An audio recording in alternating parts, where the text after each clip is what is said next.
Hey guys, welcome to this video on where to park living in your car. Today I'm going to explain to you my top places that I like to sleep.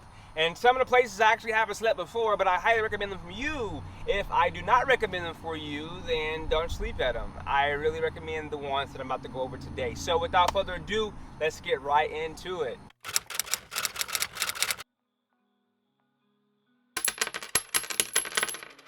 Alright, first up, number one, we have Walmart. Walmart I highly recommend. Of course, some Walmarts are 24-hour access. Some Walmarts do not allow you to sleep overnight in your car. However, I choose 2-3 Walmarts around the city that I like and I feel comfortable. And typically I have no issues, no security, no cops come to me.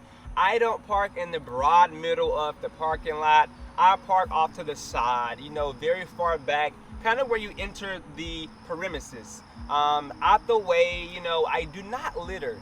Don't litter. Don't be a person to litter.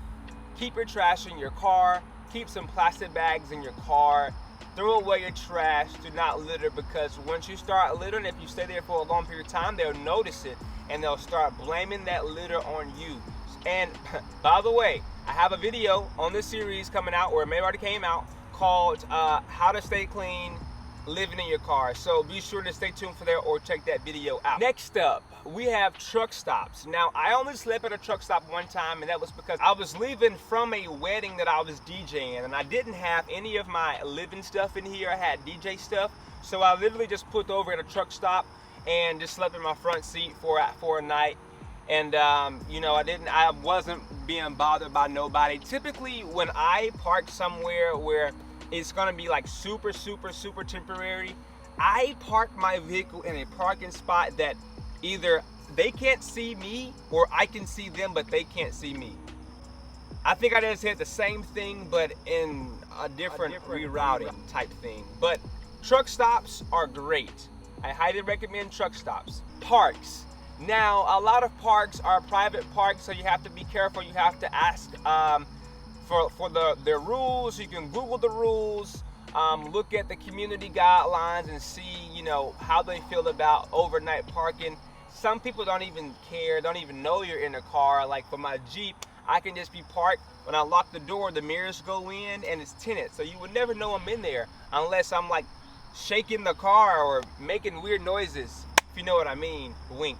But none of that inside here. It's just me, no female. This next one is great because it can go multiple ways, and this is paid parking. So paid parking, whether that's downtown, whether you're downtown in a parking garage, or even storage facilities. Yes, I have storage facilities that I park at, but I pay for parking. Now, some of them don't know that I sleep in my car there, but I'm never there when they open. I'm never there. I'm never showing myself to them. Like they don't know. I'm very incognito, very discreet. So I just like to pay $10 for a night here. Now for the storage areas, this is more of a long-term type thing, and like for one place it's like $85 a month where I park, but I know I'm safe there. It's right beside a police station and I don't have any issues, none whatsoever, parking there. But if you can pay to park, that is also safe. Now it can be pricey, very pricey.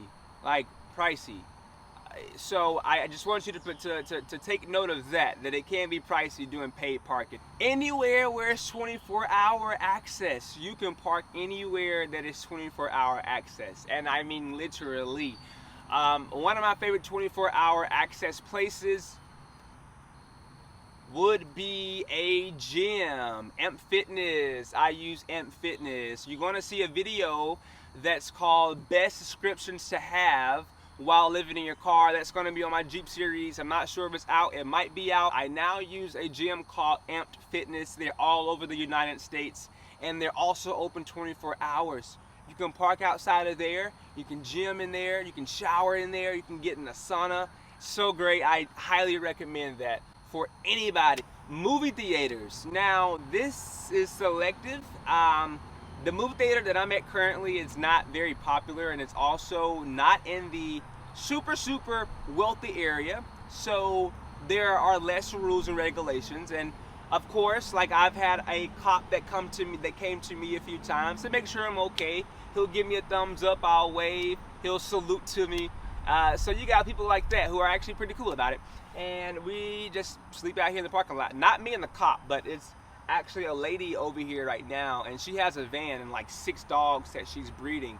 I was actually told that these dogs that she's breeding, I forgot the name of them, but the dogs that she's breeding, she can sell them for like $5,000 a piece, and she's living in her car. It's so cool. But she sleeps out here too sometimes, and very quiet. Of course, we do have the main highway above this hill, but where we are, you really can't hear it. And then when my windows are up, you definitely can't hear it. So movie theaters are also another great spot for you to park. All right, next are plazas. You can literally park in any plaza. I actually sleep in multiple plazas, and I've had cops come to me then.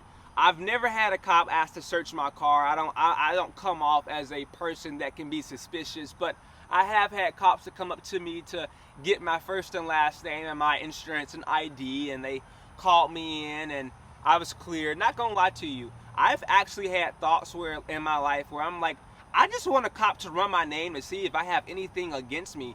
And that day when he ran my name and I heard my name on the intercom over the dispatch, I was clean and I just felt so good that they're not after me for anything. But anyway, I highly recommend plazas. Now, what I do when I park in plazas, I park where there's no light. I mean, I'm just gonna be honest with you. I park where nobody can see me. Sometimes I still park under the light. Like if I'm at a Walmart, I'll park directly under a light. Why I don't recommend that? Because it can be in your eyes when you're trying to sleep. You got the light blinding right here, and you gotta throw the cover over your head. So if anything, you can just put like a sheet of paper in the window in your cracks to like block the light or anything, any windshield, sunscreen blockers, put those up to, you know, detract the light from coming in. But highly recommend parking what do you call these? Shopping plazas to park. They're safe depending on where you are. Like you have to know your area to sleep there. You have to look around, you know, anything suspicious, that's a red flag. I won't stay there. Nope. If I see one thing that turns me off, I will not sleep there. I promise you. And lastly on the list, we have good old AllTrails. You can actually find places that are free for overnight parkers on AllTrails. That's also on the subscription must-have video that will be in my series. And you'll see all of the descriptions that I use every single day living in my car. So stay tuned for that. I cannot wait to drop this series. I'm just relaying it to you guys, and it's going to be so great. So I hope I'm building up excitement because you got to watch that series. But guys, those are the best spots for you to park while living in your car. Campgrounds and RV parks, duh, you can park there too. You got to pay for it, but you can park there too. I don't know how I forgot about that. That's everything. If you guys like this video, please give me a thumbs up. Stay tuned for great content like this one. And until next time, this is Jerry. Bye.